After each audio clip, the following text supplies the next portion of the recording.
শুভ জন্মদিনের আলোয় আলোকিত এবং আমি মনে করি এই মুহূর্তে আপনাদের সবার অন্তরের আলোয় আমি আলোকিত।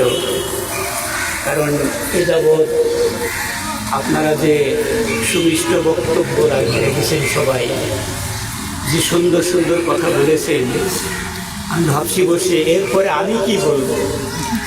আসলে আজকে আমার বলার দিন না, আজকে আমার শোনার দিন।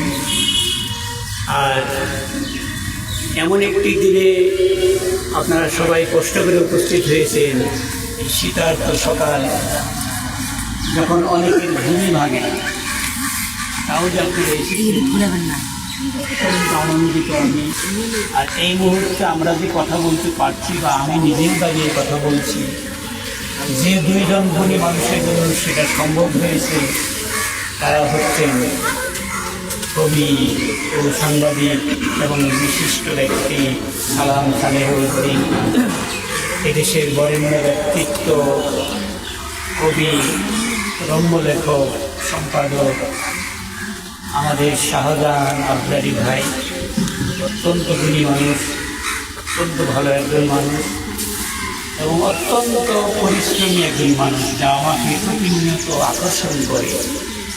কারণ পরিশ্রম আমি নিজেও করি এবং যিনি করেন পরিশ্রম তাকেও আমি খুব পছন্দ করি। আপনারা দূর দূরান্ত থেকে অনেকে এসেছেন, বিশেষ করে আমাদের আহমেদ মুনির ভাই, উনি আমি জানি নারায়ণের মধ্যে থাকেন, উনি অনেক সকালে আমাকে ফোন করেছেন। কিন্তু আমার মনে হয় আমার জীবনে আমি সকাল 9টার আগে কোনো ফোন ধরতে পারি না, কিন্তু ওনার ফোন আমি ধরেছি, কথা হয়েছে। আজকে আমার বিশেষ কিছু বলার নেই। আমি একটু আগে আমাদের সালাম ভাই, শাহজাহান আবদারি ভাই যে সুন্দর সুন্দর বক্তব্য দিয়েছেন, তাতে আমার অন্তর মুগ্ধ হয়েছে। অত্যন্ত মূল্যবান বক্তব্য। সম্ভবত এটা এদেশের কোনো বিশাল সমাবেশ, সেমিনার বা সাহিত্য বিষয়ে বড় অনুষ্ঠান যদি হতো, তাহলে এসব বক্তব্য অনেক মূল্য পেত। কারণ কার্যকরী বক্তব্য, মানে ভ্যালুয়ার স্পিচ অফ হিউম্যান, যেটা তারা করেছেন। বিকজ উই আর রাইটার, আমি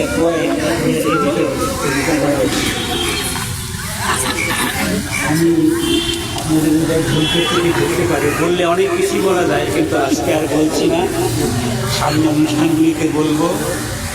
সবাইকে আন্তরিকভাবে ধন্যবাদ জানিয়ে আজকে আমার শুভ জন্মদিনের বক্তব্য বা অনুভূতি আমি এখানে সমাপ্তি ঘোষণা করছি।